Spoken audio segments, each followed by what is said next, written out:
What's up, folks? Dr.Gryzz here with another beer and vape pairing.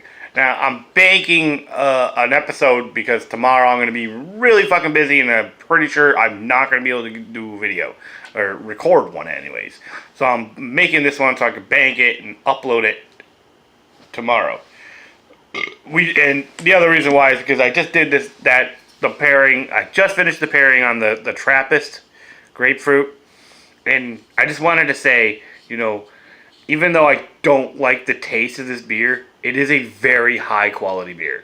I can tell when a beer is high quality. It's just not a flavor profile that, for me, that's my personal opinion on it. So if anybody watches that video and gets all butthurt because I didn't like the Trappist beer, I just didn't like the flavor of it. I don't like that flavor. I don't like the flavor of grapefruit at all. It is an awful, awful taste to me.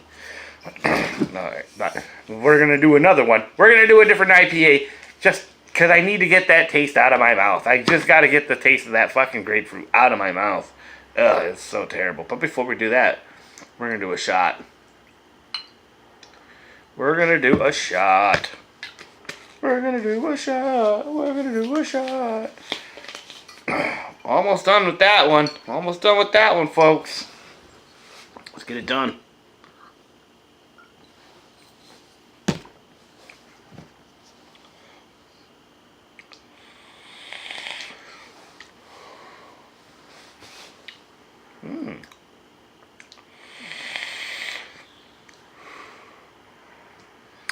Fizzy lemonade.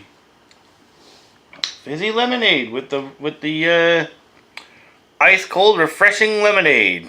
Uses that little hint of mint kind of cooling. It's a minty kind of cooling to mimic ice.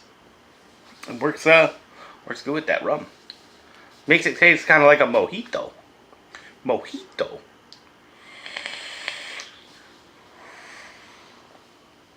Oh yeah. That's some cloud production going on right there. So what do we have for pairing? We have Ckown Shows. Everybody knows Ckown Shows. Anybody in the craft beer game knows Ckown Shows. Ckown Shows Bubble Farm IPA. Haven't had this one before. I've had a couple of different Ckown Shows, just not this one. Our mission to produce beer without pretension while being free and a little crazy. Blah blah blah. Boston, Mass. And Windsor. So apparently they're brewing in 2 locations now. 6.5% alcohol. No IBU scale. It kind of, disappoints me when people make an IPA and they don't put an IBU scale on there.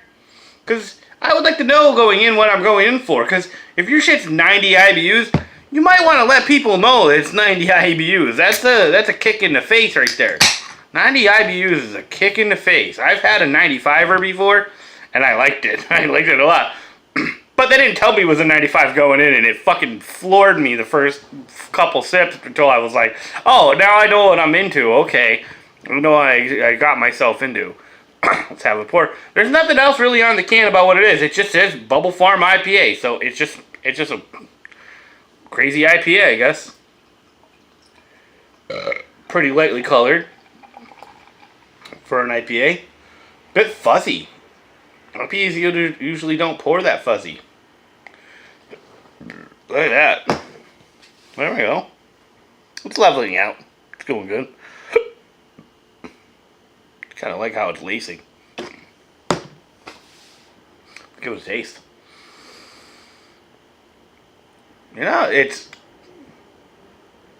not very scented. Like, there's not a lot of bouquet on this one. Getting a little citrusy. Bit of a citrusy smell. Like almost lemony.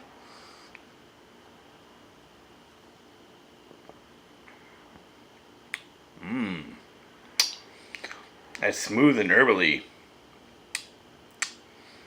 It's not really a distinct hopping though. It's not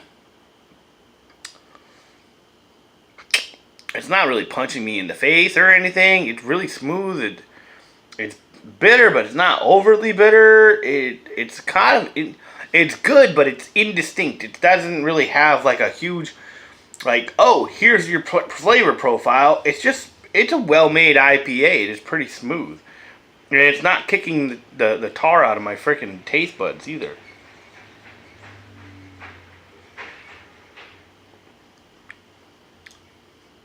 Yeah, I like that.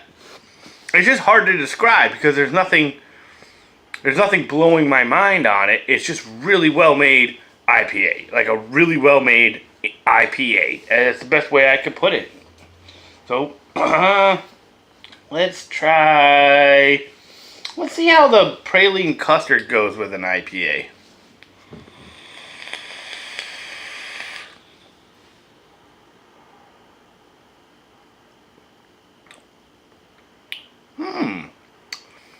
That is like a caramel type note to it. So it's like a bittersweet caramel, a little bit of cookie. I like that. That was good. Ooh.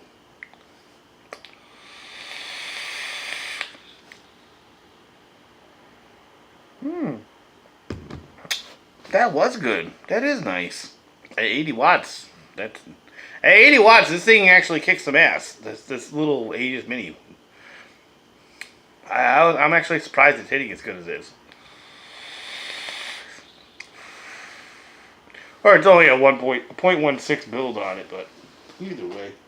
So what else we got? What can we blow our minds with? Want to try that RY4? Ooh, you know what? I haven't done this one in a while. I got some coolest cucumber in there, in the pod. That's a cold cucumber, like literally cold sliced cucumber. That's what it tastes like.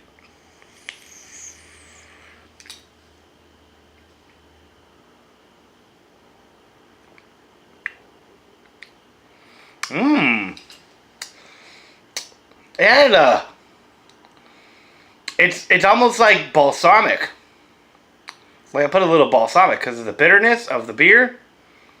Yeah, it's like I put like a somewhat bitter like dressing, I guess, onto my cold cucumber.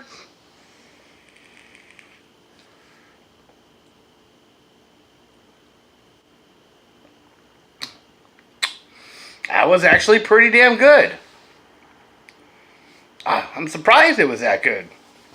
I didn't think it was gonna. I wanted to try it, but I didn't think it was gonna go together very well. And I guess we'll finish it off. We'll finish this one off quick. We'll do the just a little bit more of that fizzy lemonade. With this one, the fizzy lemonade seems to go really well with IPAs, anyways.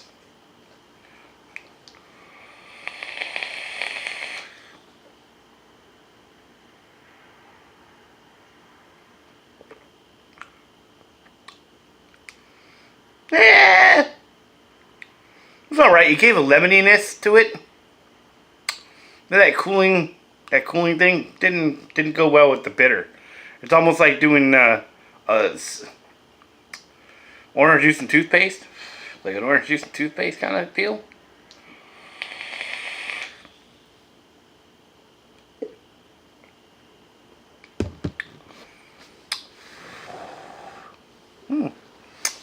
Well, the second go was a little better. I want to find a winner, guys. I want to find a winner. You know what? I think we're gonna do that RY4, the butterscotch. I think this is gonna be the winner.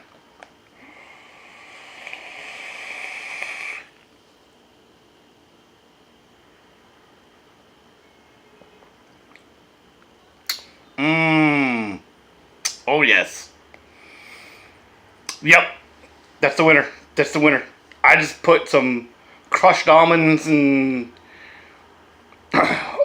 crushed almonds and walnuts, some earth tones, like some earthy nuttiness, sweet. Like it's hard to understand because this is bitter.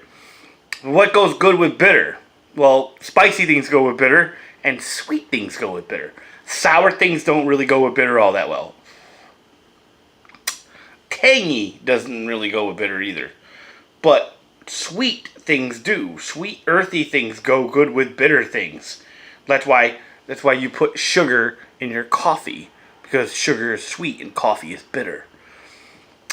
I like that. It almost gives me like a chai tea, which is bitter and sweet and a little spicy. Like I kind of want to throw some nutmeg in this beer try it with this, but I'm not going to because I don't have any on. Well, I do. Shit, I do have a nutmeg on hand. I don't know where my grater is though. And you people are buying fucking.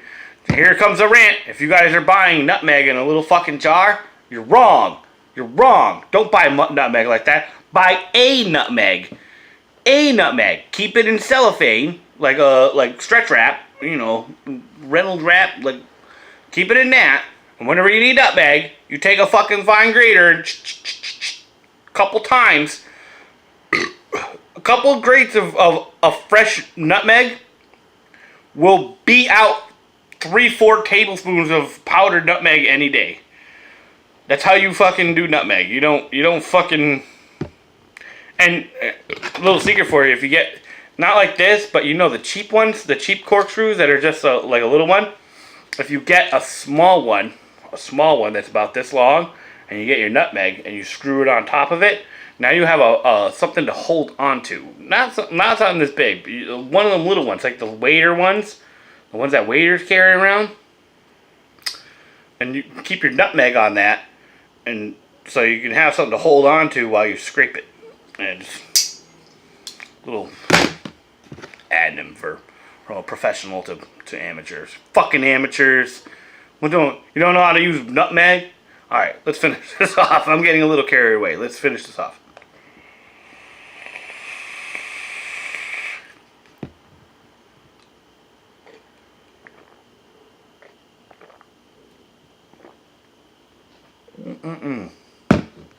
That was fucking delicious.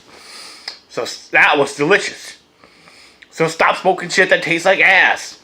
And start vaping shit that tastes like what I just did. I got some butterscotch reserve sweet tobacco. I got some fizzy lemonade.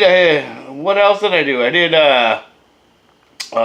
praline custard, which is like a cookie with cream and chocolate. Yeah, that was all fucking. That was all fantastic, and it went real good with this beer. So stop smoking shit that tastes like ass. Start vaping shit like what I just did, because life's too short to drink shitty beer and smoke shitty cigarettes, which are gonna make your life even shorter. I'll see you guys.